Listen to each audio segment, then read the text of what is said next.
Maayong udto sa tanan, another day, another sharing na pudta with Kuya Nico. Before we begin, join me in a short prayer. In the name of the Father, and of the Son, and of the Holy Spirit. Amen. Hail Mary, full of grace, the Lord is with you. Blessed are you among women, and blessed is the fruit of thy womb, Jesus. Holy Mary, Mother of God, pray for us sinners, now and at the hour of our death. Amen. Mary, help of Christians, pray for us. In the name of the Father, and of the Son, and of the Holy Spirit. Amen. Good afternoon, everyone, and thank you, Lord, for another day nga naami karon. So, quick sharing ni Kuya Nico today. We'll be taking din sa atong philosophy book. The title is The Philosophy Book, mga igsuon. Right? So we will be having like a philosophical reflection for today's afternoon. Okay. So kaning atong the philosophy book, we will start with page 47. One of the greatest philosophers in the ancient world, mga igsuon. The ancient philosophers, one of which is Socrates. One of the greatest ancient philosophers, right?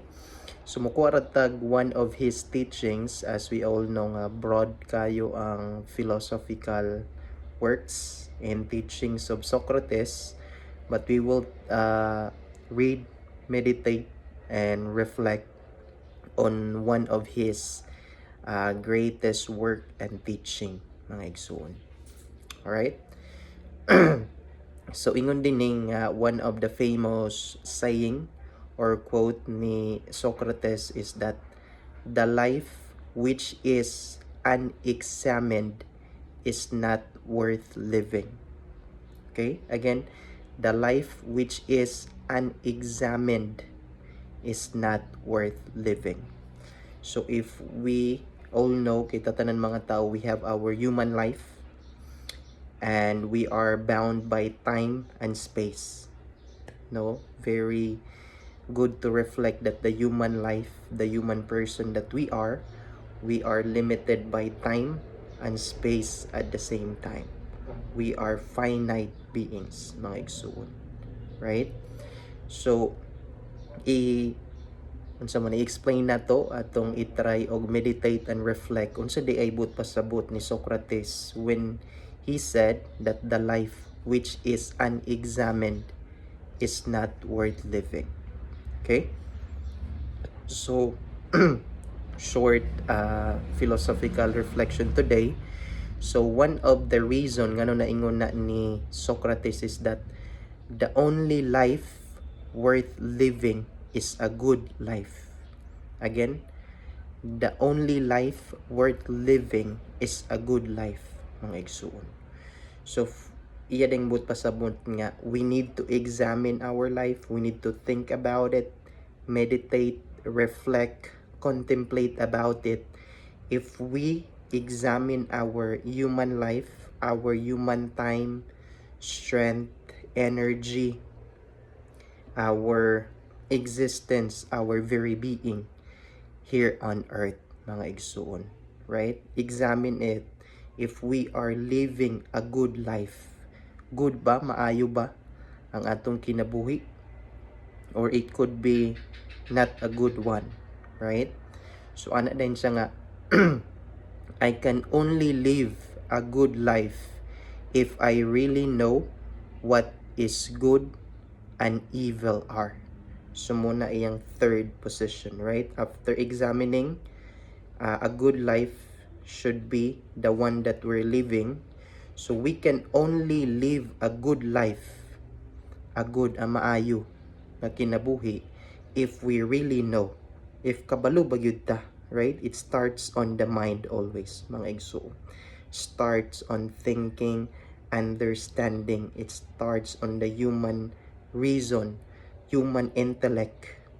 Do we really know, kabalo ba yun ta, what is good and evil, mga igsoon, right? Because how can we live examine life? How can we live a good life if in the first place wala ta nakabalo what is good and evil. So knowing first is very important, right? And again, ano po this Socrates nga, good and evil are not relative. So they are not relative with each other. A good can sometimes be bad or evil, and evil can be sometimes some situation, some moments of our life could be good as well. So they are not relative with each other. Rather, ano siya, they are absolutes that can only be found by a process of questioning and reasoning, mga igsoon. Okay? Again, ano siya, good and evil are not relative. So they are not relatively connected, or somehow one thing can be the other in given situation, time, or perspective. But rather, they are absolutes. So meaning na they can only be found by process of questioning. So try to question, right? What is good? What is evil? What is a good life? What is an evil or a bad life? So ask first, right? Thinking ato yun ganina. So it can be found or attained by questioning and reasoning. So you ask questions to other people, to your elder people, to your same age, to your younger people. Ask yourself, might be, right? Ask a higher being that you could, in your mind and in your art, ask about it. And think, no, reflect, reason out. Like, this is good, this is bad. So they are totally absolutes. They are not relative with each other, mga igsuon. Okay? If this is good, then this is good. If this is bad, then this is bad. If this is evil, then that's evil. If this is good, then that's good as well. Okay? So next, ano din siya, in this way, morality and knowledge are bound together. Okay, so ano siya nga, what is morality? It's about human life, human action, virtues that we do every day, and knowledge, knowing, understanding, human reasoning, human intellect are bound together, right? So this is one of the works, important works of Socrates, that morality, living a good life, doing good action, the goodness of your action, your thoughts, your words, your action, your character, your very life, the goodness of your life, right? Of your thinking, your speech, and your action are closely bound, connected. The very source is the knowledge of knowing what is good. And not just knowing what is good, but doing what is good and speaking what is good, mga igsoon. Right? Anya next, ana din siya nga, unquestioning life is one of ignorance without morality. So unquestioning life is one of ignorance and without morality.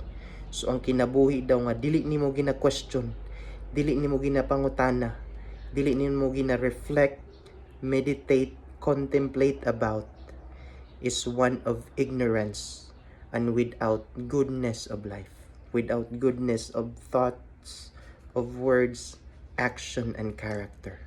Kaya nga naman, in the first place, you did not ask what is good and what is evil, what is the right thing to do and what is the evil thing to do, mga igsuon. Okay? So I do believe this is very important to reflect upon, right? Nga a life which is unexamined, kung wala na to gipangutana, how's my life so far? What am I doing with my life so far? Do I know, right? Starts with the human thinking. Do I know what is good and what is bad? And if I know what is good and what is bad, am I doing the good thing or am I doing the bad thing, mga igsuon? If you do not know what is good and what is bad, then mo nang ingon ni Socrates, unsa ingon niya? Ask. Yeah, questioning is the best method for you to know and uncover and discover what is goodness in human action, in human thinking, in human speaking, in human character, in human life that we have, mga igsoon. Right? Sa atong tao, katawhan nung kinabuhi o kalibutan nung kinabuhi.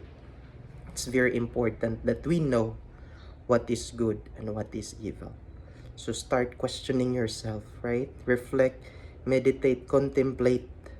Do I really know what is good from evil? And am I doing the good rather than the evil one? Mga igsoon. Right? So that is why Socrates is one of the best or most well-known ancient philosophers in the ancient era, in the ancient world, mga igsoon. Right? This is the time of BC, before Christ.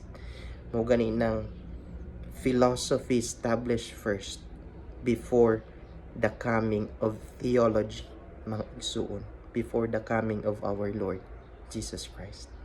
Because for us to know what is good and what is evil, the goodness that we are looking for is none other than not a concept, not an idea, not a state of the mind, not a feeling or not an emotion, but the goodness itself is a divine person, mga igsoon, our Lord Jesus Christ. Right? How beautiful is that? Munang ang teaching sa Catholic tradition is that philosophy is ancilla theologiae, mga igsoon. Ancilla theologiae, which means the handmaid of theology is philosophy. The servant of theology is philosophy. Our philosophy should lead us to theology. The goal of philosophy is to know more, to love more, to serve more. The source of goodness, the absolute goodness, the highest goodness and truth of all, none other than the Word incarnate in our Lord Jesus Christ, mga igsoon. Alright? So in the next coming days, we'll continue to reflect on any, philosophers in the ancient time, medieval, modern, and contemporary, for us to know more, love more, serve more our human life, right? Because everything has been created by a good and loving creator for our goodness, right? So ingon sa one of the Catholic theologian and philosopher, the glory of God is a human being fully alive, mga igsoon. The glory of God is a human being fully alive. Our minds, our hearts, our thoughts, our actions, our life directed towards the absolute truth and the absolute good. The highest good, the highest truth, the highest life. Our satisfaction, our human heart can only be satisfied by the Creator God who is love. Thank you everyone, and God bless.